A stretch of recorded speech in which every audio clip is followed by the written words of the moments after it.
I used to think that snow cones and shaved ice were outside of a blender's wheelhouse, but I wanted to see if I could crack the code of getting the thing designed to make smoothies to make me perfectly crunchy watery ice. Straight up ice blended in a blender to get snow. It wasn't an experiment I was even willing to try. Some blender brands claim they can do this, We need to shake it up. but it's always a disaster. Even if you're making blender ice cream, a little bit of liquid to get things moving. Attempt 2, my hypothesis was lots of liquid, some ice blended at super low speed for a short amount of time and then strain. Basically hit each ice cube a few times, letting the water kind of help the pieces that had already been cut to size get out of the way. It got me close to the right consistency, but even 20 seconds made most of the ice melt. I was shocked at how little. I ended up with like 2 spoonfuls from 2 cups. Third try though was the charm, and here's what I did. Less water, less time, higher speed,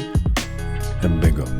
Perfectly small, evenish pieces with the right amount of softness, very little shrinkage. It was so easy. The formula is, just remember, 2-1-4-4. Kevin Garnett, Jerry West. 2 cups of ice, 1 cup of water, variable speed 4 for 4 seconds. And if there's big chunks, you can go for an extra second. But now I needed to see if there was an alternative, store-bought snow cone syrup. So I found a guy making his own snow cones, or shaved ice, and his own syrups. Adam Ragusa. By boiling fruit, there were 2 problems in his method of making his own syrups. 1, the smashing and straining after boiling, way too much work. It felt super wasteful. 2, he went with the traditional method of adding a truckload of granulated sugar, which is fine, but not something I'm about to give my kids because it would turn them feral. And after about an hour, drug addicts chasing the high. So instead of smashing and straining with a sieve, I just blended the fruit with some water. I figured the fruit's gonna reduce anyway. You have to add it to the boiling fruit, so why not use it now and save the additional steps of straining? Plus, you get the benefit of eating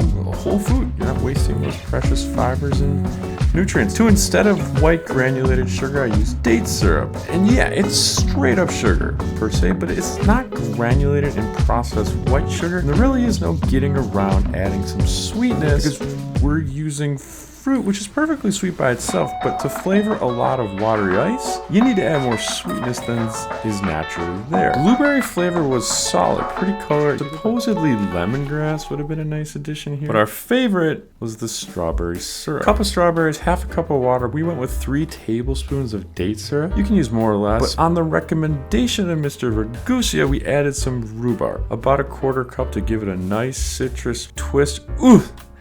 This was good. The kids loved it. The wife loved it. It was refreshing and crunchy. But now I was like, I need to try more flavors. Cherry with lime is supposed to be really good, although you'd have to pit the cherries if you're using our just blend method. Thinking watermelon-basil would be awesome. Blend the watermelon like normal, reduce it, but add the basil after. Just kind of put it on top like a drink. We're always going to be a whole food juice, smoothies, protein shakes family. But it's pretty fun now that we have shaved ice syrup at the ready in the fridge, knowing it takes 4 seconds to make shaved ice.